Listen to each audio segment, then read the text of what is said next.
नमस्कार। तो एग्ज़ाम परीक्षा में आपका स्वागत है। तो आज हम पॉलिटी यानी कि राज व्यवस्था में से जुड़ी आज नए चैप्टर का प्रारंभ करने जा रहे हैं। तो पॉलिटी में सबसे पहला चैप्टर पढ़ना है हमें, जो कि है भारत का संविधानिक इतिहास। तो यह कॉन्स्टिट्यूशनल हिस्ट्री ऑफ इंडिया। तो हम लोग काफ़ी अच्छे से इसको कवर करेंगे। जो भी बिगनर्स है, जो बिहार के एग्ज़ाम्स की तैयारी कर रहे हैं और भी एसएससी ग्रुप डी वगैरह की एग्ज़ाम्स की तैयारी कर रहे हैं, उनके लिए काफ़ी हेल्पफुल रहने वाला। तो हम लोग पढ़ेंगे आज भारत का संवैधानिक इतिहास। तो सबसे पहले ये क्या है? यह सदियों से के संघर्ष, प्रशासनिक सुधारों और वैश्विक प्रेरणाओं का परिणाम है। यह एक सतत विकास प्रक्रिया है। तो क्या यह संवैधानिक इतिहास जानने में हमारी मदद करेगा भारत का?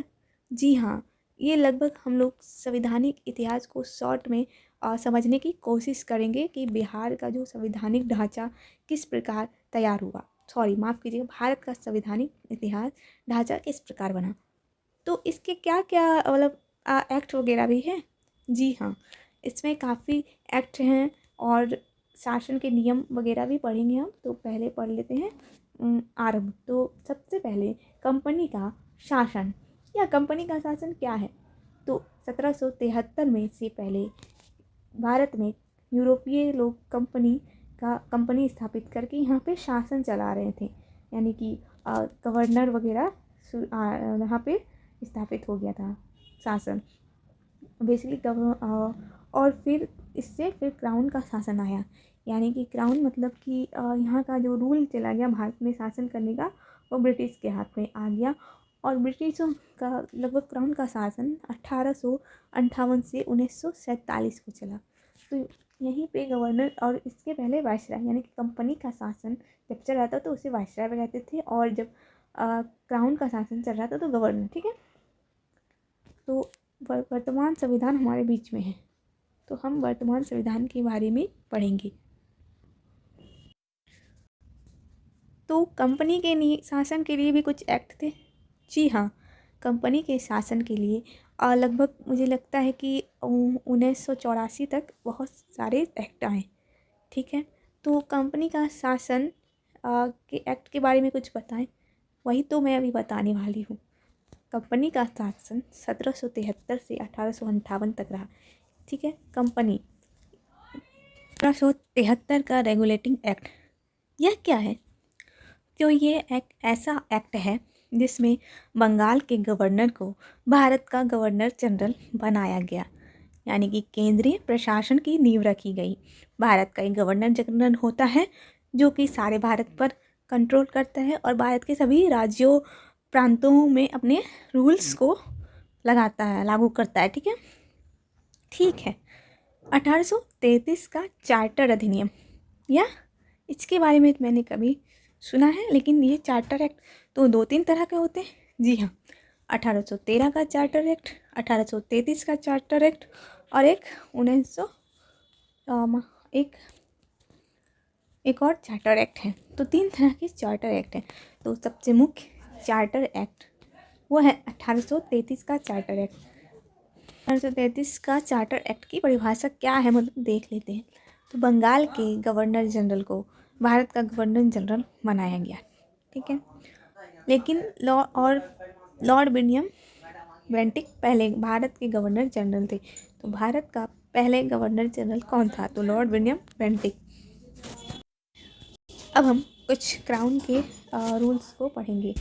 तो क्राउन्स के शासन यानी कि क्राउन रूल, तो इसकी अवधि थी 1858 से 1947, यानी 1858 टू 1947 तक क्राउन रूल चला।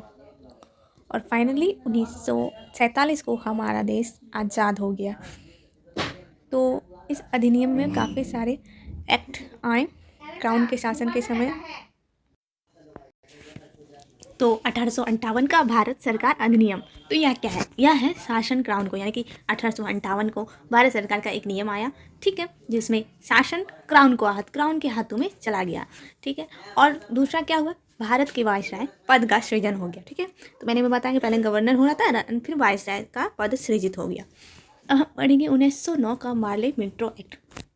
यह मार्ले मिंटो एक्ट बहुत ही अहम भूमिका निभाता है क्राउन का शासन के रूल के समय में। सबसे इम्पोर्टेंट ये एक्ट है और इस एक्ट को मार्ले मिंटो सुधार इसलिए कहा जाता है क्योंकि मार्ले और मिंटो नामक दो अंग्रेज यानी कि दो व्यक्ति ने इसको एक्ट को लाया, तो इस वजह से मार्ले मिंटो एक्ट। तो यह क्या है? सांप्रदायिक प्रतिनिधित्व की शुरुआत। मार्ले मिंटो एक्ट के द्वारा सांप्रदायिक प्रतिनिधित्व की शुरुआत हुई। 1919 का मॉन्टेग्यू चेम्सफोर्ड सुधार। यह क्या है? प्रांतों में द्वैध शासन की शुरुआत हुई, यानी कि द्वैध शासन, प्रांत पे एक केंद्र का शासन होगा और एक उस प्रांत के हेड का शासन होगा। तो यही है मॉन्टेग्यू चेम्सफोर्ड सुधार 1919 का अधिनियम। तीसरा है 1935 का भारत सरकार अधिनियम। यह नियम बहुत ही ज़्यादा इम्पॉर्टेंट है और लगभग हमारे भारतीय संविधान में आधे से ज़्यादा जितने भी अनुच्छेद लिए गए हैं, कानून लिए गए हैं, वो भारत सरकार अधिनियम 1935 द्वारा ही लिए गए हैं। तो क्या है यह? सबसे महत्वपूर्ण स्रोत है हमारे संविधान का। देख सकते हैं, संघीय प्रणाली, प्रांतीय स्वायत्तता एंड आरबीए की स्थापना 1935 का भारत सरकार अधिनियम द्वारा ही संपन्न हुआ। तो अब हम संविधान सभा की निर्माण की प्रक्रिया को जानेंगे। तो संविधान सभा यानी कि द मेकिंग ऑफ द, तो वो पढ़ेंगे इसका गठन यानी कि संविधान सभा का गठन। तो संविधान सभा का गठन में कैबिनेट मिशन योजना 1946 महत्वपूर्ण है। ठीक है, संविधान सभा बनाने के लिए एक मिशन योजना के गठन हुआ जिसका नाम था कैबिनेट मिशन योजना 1946। तो कैबिनेट मिशन योजना की पहली बैठक कब हुई थी? तो 9 दिसंबर 1946 को इसकी पहली बैठक हुई थी। याद रखना है, यह दिल्ली में हुई थी।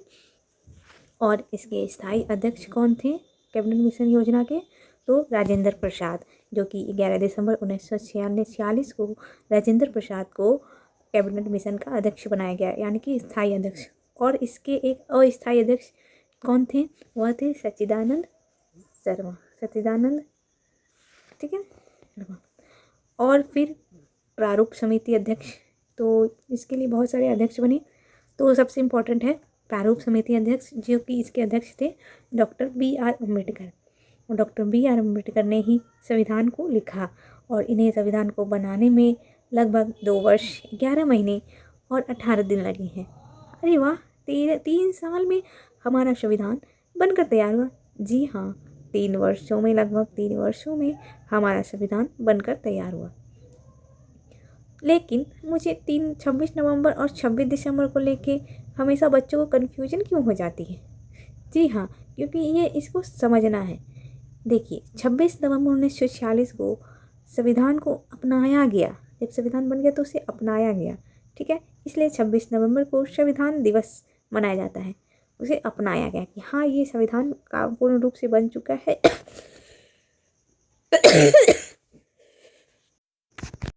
अब हम इसे अपना सकते हैं।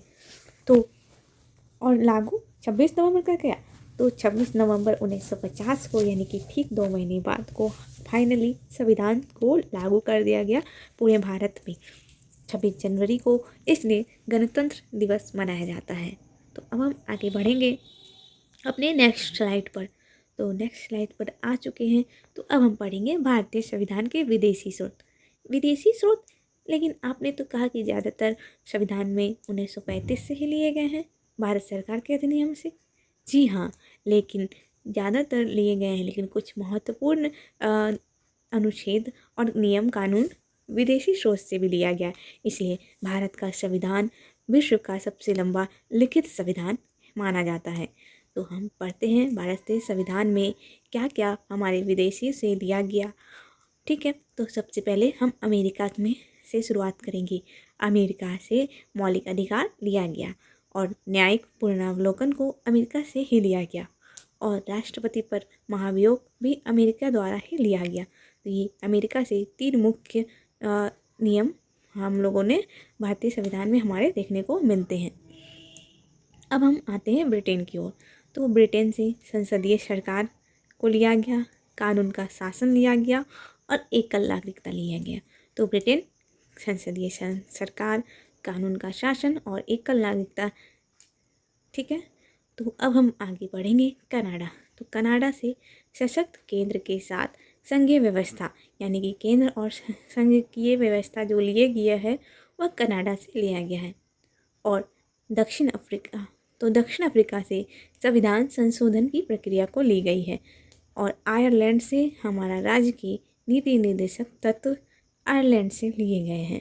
तो ये मुख्य स्रोत हैं जो कि हमारे संविधान में लिए गए हैं, विदेशी स्रोत हैं। तो अमेरिका, आयरलैंड, दक्षिण अफ्रीका, कनाडा और ब्रिटेन मुख्य रूप से इसमें इसके कुछ संविधान के कुछ नियम हमारे संविधान में भी है।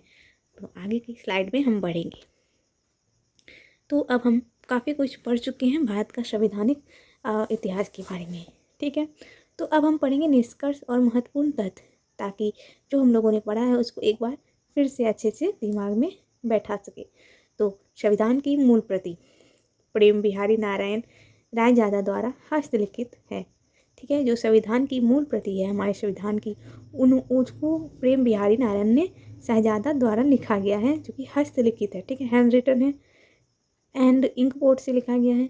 अब प्रेमबल, प्रस्तावना संविधान की आत्मा, प्रस्तावना संविधान की आत्मा है। 42वें संशोधन द्वारा समाजवादी, पंथनिरपेक्ष, अखंडता शब्द जोड़े गए हैं, जो कि प्रस्तावना में संविधान लागू होने के समय ये 3 शब्द प्रस्तावना में नहीं थे, तो इसे 1976 में जोड़ा गया। और विश्व का सबसे लंबा लिखित संविधान मूल रूप से 395 अनुच्छेद और 8 अनुसूचियों वाला भारत का संविधान है। ठीक है, तो यह ज्ञान आपकी सबसे बड़ी शक्ति है। आपको ये सब याद रखना है, बहुत ही इंपॉर्टेंट है। मैंने शॉर्ट में संवैधानिक इतिहास भारत का बता दिया है। अगर आपको ये सब याद रहेगा तो ही आप डीपली में पढ़ पाओगे।